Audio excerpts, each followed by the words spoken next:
Alright, so we finally reached our temperature that we wanted, about 200 degrees. So now it's time to add the extract. I'm going to turn the heat off first. I'm going to remove the lid.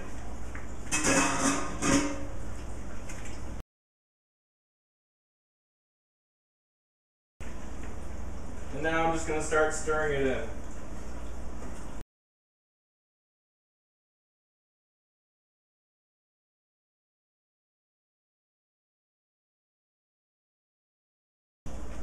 Now I got most of it out. What I like to do is pour hot water in here, shake it around, and get the rest of it out.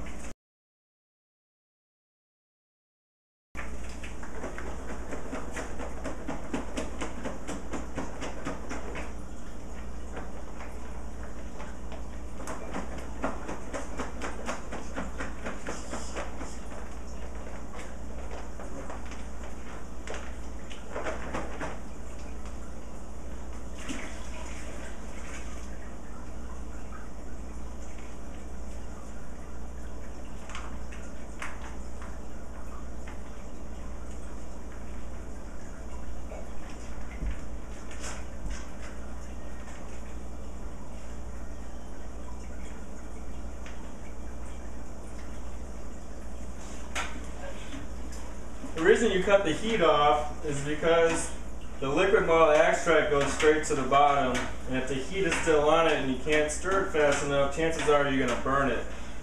When you burn it, you're going to get off flavors in your beer, kind of like burnt beer. So you want to make sure before you turn the heat on that you stir it really well and get all the extract off the bottom.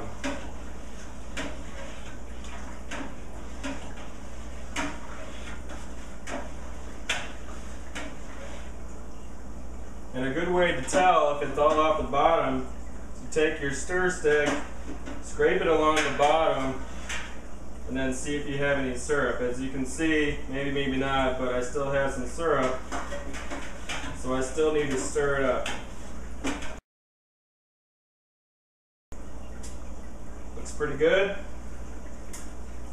So we're going to turn the heat back on. And we're going to try to bring it up to a boil again. Now in the meantime, I got this other one over here. So we're going to cut the heat off of that.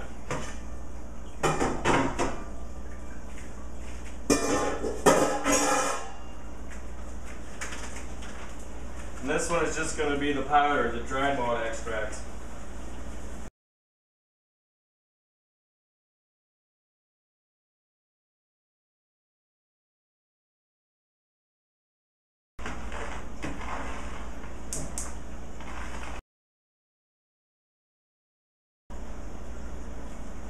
That's all there is to it.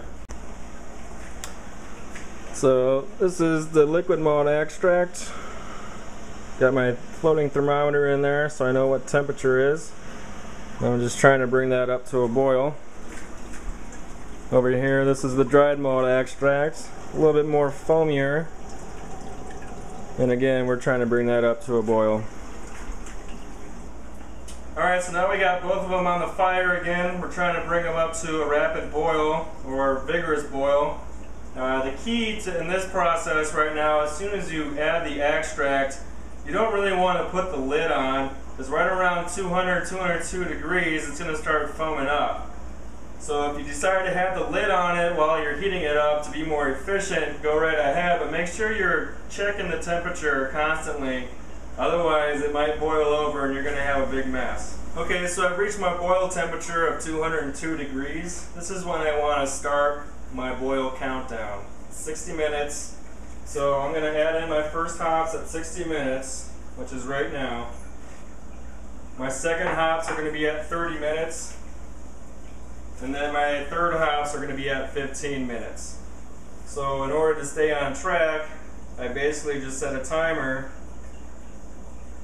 for 30 minutes, because that's when I'm going to add in my second hops. That's all I have to do. Alright, so my 30 minutes are about up, which means I'm going to have to add the second hops, and then reset my timer for 15 minutes because my third hops, there you go, because my third hop's going at 15 minutes.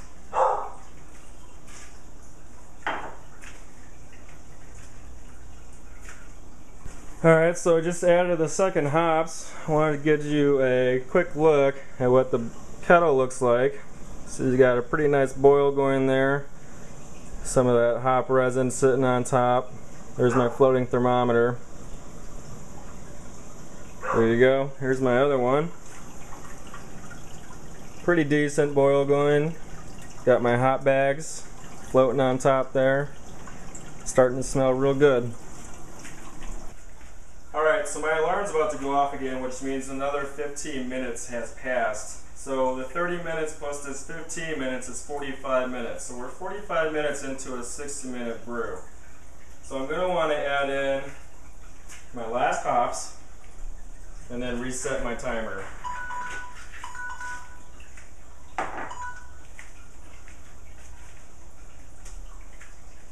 Alright, so now we got another 15 minutes and then we're going to be completely done with the boil. So what I usually do at the 15-minute mark is I just go ahead and add in my super moss.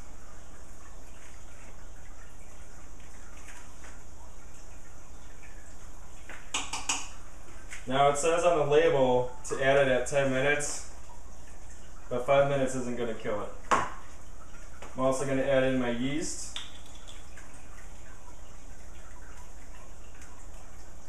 Or I'm sorry, my yeast nutrients.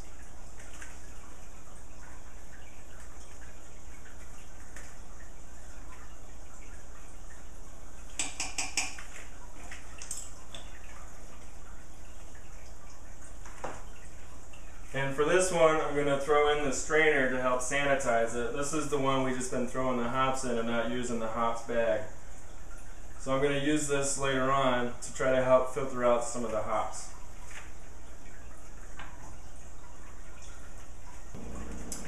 Alright, so the 60-minute boil is almost done.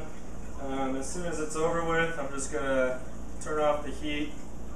What I like to do is cover it up because from here on out, you want to be careful to not get anything in your beer, or you don't want anything to touch your beer that could contaminate it, which will infect your entire beer, and this whole process, all this time and this money will be for nothing, for bad beer.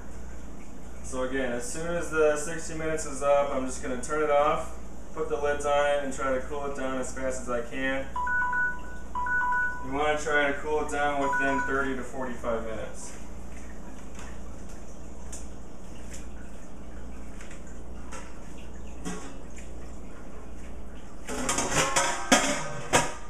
Now it's time to cool it.